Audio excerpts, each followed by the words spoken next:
Hello friends, আজ আপনাদের সাথে স্প্রিং রোলের রেসিপি শেয়ার করব। তার জন্য কড়াইতে দিয়ে দিয়েছি রিফাইন্ড তেল, দিয়েছি চিকেন কিমা, পরিমাণ মতো নুন, আদা রসুনের পেস্ট দিয়ে চিকেনটা একটু ভেজে নেব।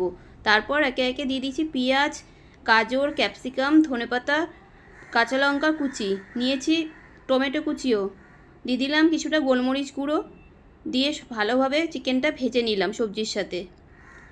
চিকেন ভাজা হয়েই এসছে, এটাকে ঠান্ডা হতে দেব। নিয়েছি একটা বাটিতে পরিমাণ মতন ময়দা, কিছুটা রিফাইন তেল আর নুন দিয়ে একটি ডো রেডি করে নেব। ওখান থেকেই ছোট লেচি কেটে দুটো আগে বেলে নিলাম। এবার বেশি করে ময়দা ছিটিয়ে একটার উপর আরেকটা দিয়ে পাতলা করে বেলে নিলাম। তাওয়া গরম করে রুটিগুলোকে সেঁকে নিলেই দুটো শিট আলাদা হয়ে যাবে। তারপর যেই পুরটা আগে রেডি করে রেখেছিলাম ওই একটা শিটের মধ্যে পুরটাকে দিয়ে দুদিক থেকে মুড়ে নিয়ে রোলের আকার করে দিয়ে আর একটা বাটিতে ময়দা জল দিয়ে একটি গোলা রেডি করে রেখেছি, সেটা দিয়ে আটকে দেব এভাবে করে। এবার কড়াইতে নিয়েছি রিফাইন তেল, তেল গরম হয়ে গেলেই দুদিক উল্টে পাল্টে গোল্ডেন ব্রাউন করে ভেজে তুলে নিলেই তৈরি হয়ে গেল স্প্রিং রোল। ছোট বড় সকলের পছন্দের।